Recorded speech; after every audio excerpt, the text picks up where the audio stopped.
আসসালামু আলাইকুম। নতুন আরেকটি ভিডিও নিয়ে হাজির হয়ে গেলাম। আজ তৈরি করে দেখাবো ক্যারামেল এগ পুডিং।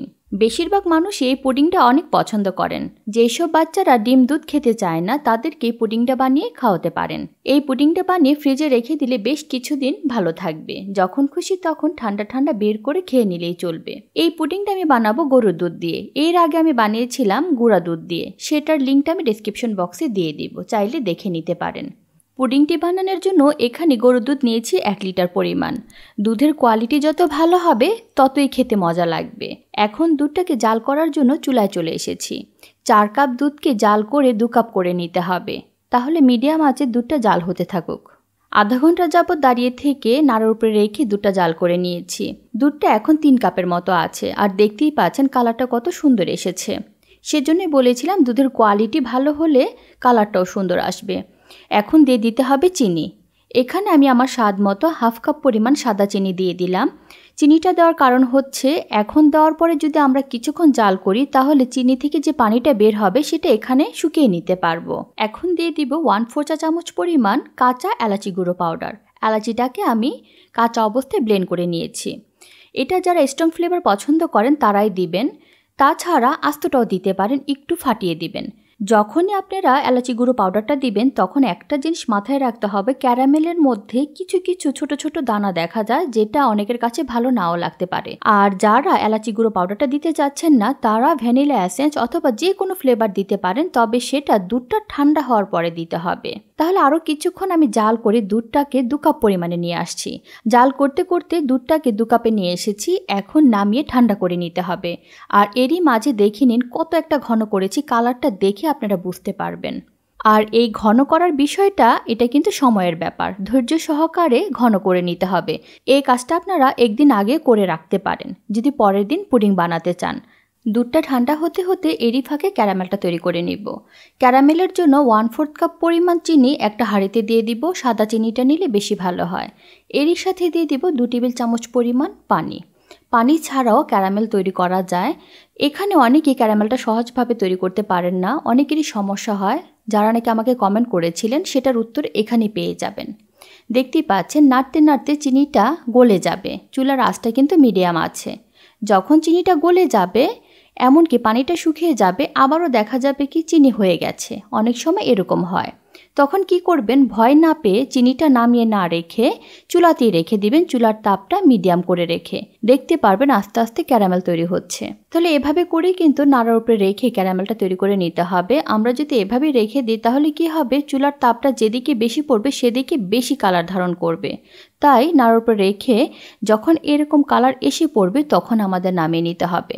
চুলার মধ্যে যদি আমরা পুরোপুরি কালার করে নামাই তাহলে কি হবে, নামাতে নামাতে আরও বেশি কালো হয়ে যাবে। আর একটা জিনিস মাথায় রাখতে হবে, ক্যারামেলটা যদি ভালো করে রেডি না করেন, যদি পুড়ে যায় তাহলে কিন্তু খেতে পারবেন না, উপরের লেয়ারটা তিতো লাগবে। তখন কি করতে হবে, উপরের লেয়ারটা চেষে ফেলেই দিতে হবে। তাই সাবধানে ক্যারামেলটা তৈরি করতে হবে। ক্যারামেলটা পুরোপুরি রেডি হয়ে গেছে। এখন একটা পাত্রে ঢেলে নিচ্ছি। যে পাত্রে আপনারা পুডিং বানাবেন সেই পাত্রে ক্যারামেলটা ঢেলে দিতে হবে। আমি এই পাত্রে ঢেলে দিচ্ছি। ক্যারামেলটা ঢেলে দেওয়ার পরে সঙ্গে সঙ্গে নেড়েচেড়ে দিতে হবে এবং সব জায়গায় সমানভাবে দিতে হবে। তাহলে এভাবে করে আমি ক্যারামেলটা ঢেলে দিয়ে এক জায়গায় রেখে দিচ্ছি। ঠান্ডা হওয়ার জন্য অপেক্ষা করতে হবে। 10 মিনিটের মধ্যেই ক্যারামেলটা সেট হয়ে যাবে। ফ্যানের বাতাসে দুধটা আমি ভালো করে ঠান্ডা করে নিয়েছি। দুধ আর ডিমের যে মিশ্রণটা আসে সেটা আমি ব্লেন্ডারে তৈরি করব। চাইলে আপনারা কাঁটা চামচ দিয়ে ফেটেও করতে পারেন। তাহলে ব্লেন্ডারে যারা আমি ছাঁকনি দিয়ে ভালো করে দুধটা ছেঁকে নিচ্ছি। আর এখানে আমি দেখিয়ে দিচ্ছি দুধটা জাল করে কতটুকু আমি কমিয়েছি। নিশ্চয়ই খেয়াল করেছেন 500 ml দেখা যাচ্ছে। আর দেখতেই পাচ্ছেন ছেঁকে নেওয়ার কারণে এলাচি দানাগুলো ছাঁকনিতেই রয়ে গেছে। এরই সাথে দিয়ে দিব বড় সাইজের 3টি ডিম। আর যদি ছোট ডিম হয় তাহলে 4টি দিতে পারবেন। এখন থেমে থেমে 1 থেকে 2 মিনিটের মতো ভালো করে বিট করে নিতে হবে। দুধ ডিমের মিশ্রণটা ভালো করে ব্লেন্ড করে নিয়ে এসেছি। এখন ভালো করে ছেঁকে যে পাত্রে আমরা ক্যারামেলটা তৈরি করেছি সেটাতে ঢেলে দিতে হবে। আর এই পাত্রে ঢাকনা আছে বলে আমি ঢাকনা লাগিয়ে দিচ্ছি। যদি আপনাদের পাত্রে ঢাকনা না থাকে তাহলে আপনারা ফয়েল পেপার অথবা যে কোনো কিছু দিয়ে ঢাকনা দিয়ে ঢেকে দিলেই চলবে। যদি পাত্রের মধ্যে ঢাকনা না দেন তাহলে বাষ্প হয়ে পানিটা পুডিংয়ে পড়ে যাবে, তাহলে পুডিংটা নষ্ট হয়ে যাবে। তাহলে ঢাকনা লাগিয়ে আমরা সরাসরি চুলায় চলে যাচ্ছি। একটা হাঁড়িতে পরিমাণ মতো পানি দিয়ে দিয়েছি, এমনকি স্ট্যান্ড বসিয়ে দিয়েছি। দেখতেই পাচ্ছেন পানিটা টকবগিয়ে ফুটছে। পানিটা আগে ভাগে আমি ফুটিয়ে নিয়েছি। অতিরিক্ত বেশি পানি দিলে যখন আমরা চুলার তাপটা বাড়িয়ে দিব তখন পুডিংটা ভিতরে নড়তে থাকে, এমনকি ভিতরে অনেক জায়গায় ফাঁকা হয়ে যায়। অনেক সময় দেখা যায় ভিতরে ছোট ছোট ছিদ্র দেখা যায়। এখন একটা ঢাকনা দিয়ে দিব, আর ঢাকনার যে ছিদ্রটা সেটা একটা লং দিয়ে বন্ধ করে দিয়েছি। চুলার তাপটা মিডিয়ামের চেয়ে কম করে দিয়ে 40 মিনিট আমাদের অপেক্ষা করতে হবে। পুডিংয়ের পরিমাপটা যত বেশি হবে সময় তত বেশি লাগবে। 40 মিনিটে পুডিংটা পুরোপুরি রেডি হয়ে গেছে। চুলার তাপটা আমি এতই কম করে দিয়েছিলাম যাতে করে পানিটা না শুকায়। আপনাদের পানিটা যদি শুকিয়ে যায় তাহলে পাশের চুলায় একটু গরম পানি করে সাইড দিয়ে ঢেলে দিবেন। এখন পুডিংটা চেক করার পালা। ঠিক আমার মতো করে একটা কাঠি ভিতরে দিয়ে পুডিংটা চেক করে নিতে পারেন। কাঠিটা যখন বের করবেন তখন দেখবেন পুরোপুরি ক্লিন বের হয়েছে কিনা। কাঠিটা যদি পুরোপুরি ক্লিন বের হয় তার মানে পুডিংটা পুরোপুরি হয়ে গেছে। যতই পুডিংটা বেশি সময় চুলায় থাকবে ততই কিন্তু শক্ত হতে থাকবে। পুডিংটা নামিয়ে ফ্যানের বাতাসে পুরোপুরি ঠান্ডা করে নিব। তারপরে নরমাল ফ্রিজে রেখে দিব 4 থেকে 5 ঘন্টার জন্য। এখনই যদি গরম গরম ঢেলে নেন তাহলে কিন্তু পুডিংটা পুরোই ভেঙে যাবে। তাহলে আমরা ফিরছি পুরোপুরি সেট হওয়ার পরে। পুডিংটা আমি ফ্রিজ থেকে নামিয়ে এনেছি। এখন একটা চাকু দিয়ে সাইডগুলো আলাদা করে নিতে হবে, তা না হলে সুন্দরভাবে খুলবে না। এভাবে করে সম্পূর্ণ পাশটা আমি খুলে নিয়েছি। এখন একটা প্লেটে ঢেলে নিচ্ছি।